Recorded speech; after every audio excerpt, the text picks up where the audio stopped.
Capítulo especial B, parte 12. Antônia. Antônia também deu tudo de si para agradar o seu pai. Ela foi a quem mais passou tempo com ele. Cuidava, limpava, banhava, trocava e todas as outras necessidades possíveis. Antônia ficava exaustada de tanto cuidar de seu pai.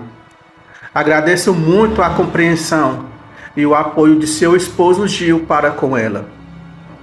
Antônia, sendo a penúltima das 7 mulheres, assim como Carlota, Antônia foi uma guerreira ao cuidar de nosso pai. Há um relato que se encontra na história de Antônia, um incidente que banhou a sua casa. Isso aconteceu quando o nosso pai ainda estava sob os cuidados dela. Parte 13. Carlota e Antônia. Todos os esforços e corpos doloridos, exaustados. Sim, dias estressantes e muitas preocupações, essas duas combateram um bom combate para com seu pai. Ele fica feliz de saber que cuidou de suas filhas e que no final do teatro de sua vida probatória, essas duas filhas lhe compensaram, sim, com os mesmos cuidados. Carlota e Antônia, vocês duas cumpriram o seu dever de filhas, não menosprezando os outros, incluindo eu, mas foi porque vocês aceitaram o chamado e o desafio de cuidar de seu pai, sem murmurar. Eu poderia falar muito mais, mas isso é o bastante, pois eu o farei uma última missão para com o meu pai, sim, para com o nosso pai. Missão essa que será maravilhoso e um assombro. Parte 14. A enfermidade no hospital. A primeira vez que eu recebi a notícia de que o meu pai tinha sido internado, eu estava no trabalho. Para mim foi um baque, pois ficou eu muito preocupado, pois a enfermidade, ou seja, a internação, foi devida a um AVC. Quem comunicou a mim pelo telefone foi a minha irmã Carlota, pois na época quem estava cuidando dele era essa minha irmã. Ficou certo para eu passar a noite no hospital, onde ele estava internado. Foi organizado os horários para passar o dia ou a noite.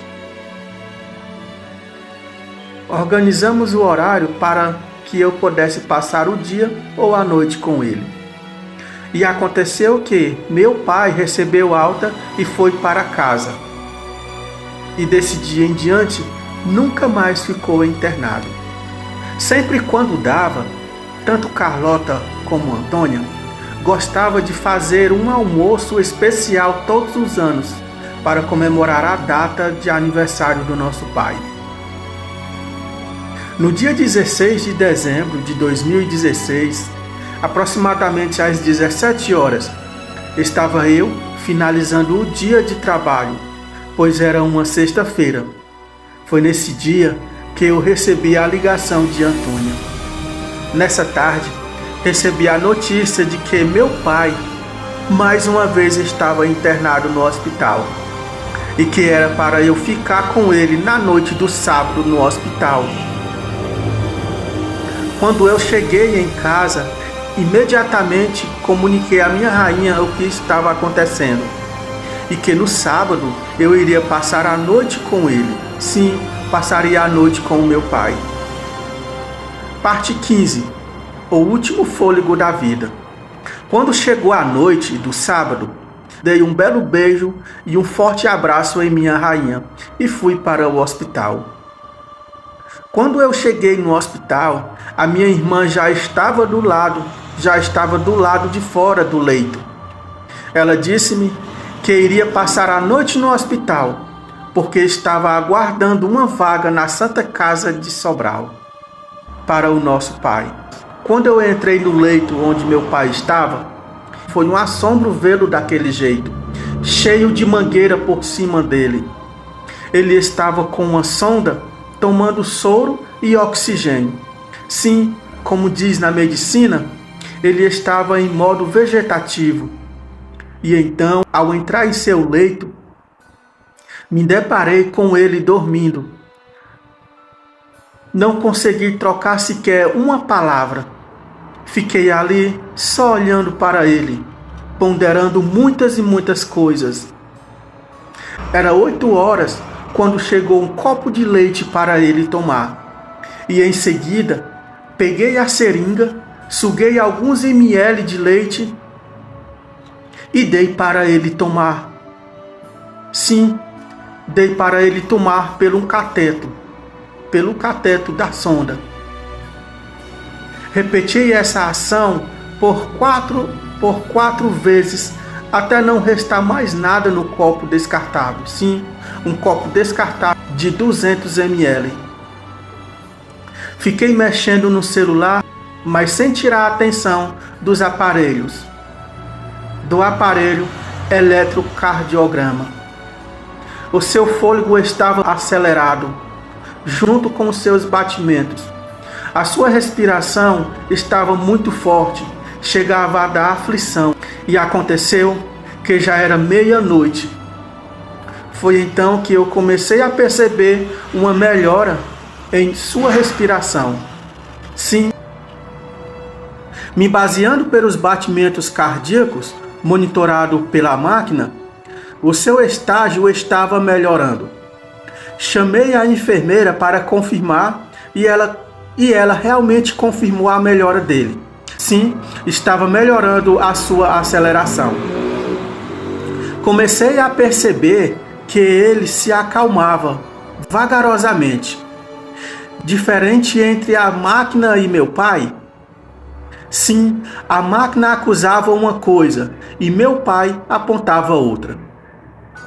Mas quando o relógio apontou meia-noite e 20, o meu pai vagarosamente foi parando a sua respiração. Quando percebi que ele não estava mais respirando, olhei imediatamente para a máquina.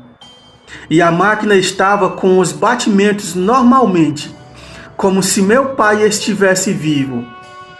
Levantei-me, imediatamente procurei pulsações, mas não o encontrei. Chamei a enfermeira e ela fez a mesma coisa que eu fiz. Procurou a pulsação, mas não a encontrou. A enfermeira chamou a sua chefe e ela confirmou o que eu estava deduzindo. E foi então que ela me falou que o meu pai tinha acabado de falecer. O mais estranho era que a máquina estava trabalhando normalmente. Ao saber da confirmação do falecimento do meu pai, ali naquele momento, entrei em choque, mas continuei fazendo as coisas normalmente. Ajudei a minha mana Antônia boa parte no velório, incluindo a parte burocrática. Os SUDs também me deram um apoio cristão. Ao saber, Bispo Alencar, Igor, Orlando, irmão Salvino e sua esposa. Essas pessoas foram de grande importância para mim nesse momento. No velório, eu estava constantemente com a companhia do Espírito Santo. Digo isso porque eu sentia ele do meu lado, dando-me o consolo todo o tempo possível. E eu sentia-me cheio do Espírito Santo. Eu não poderia deixar de falar no velório do meu pai. Por isso, fui guiado pelo Espírito ao reunir a família na sala onde estava velando o tabernáculo de meu pai. E aconteceu que depois de estarem todos reunidos, tanto a família como os convidados, fui inspirado a abrir a boca. E a mansidão do Espírito saiu vagarosamente. O evangelho de minha boca, passando pelos meus lábios, penetrando como uma faca de 2 gumes, a quem estava presente.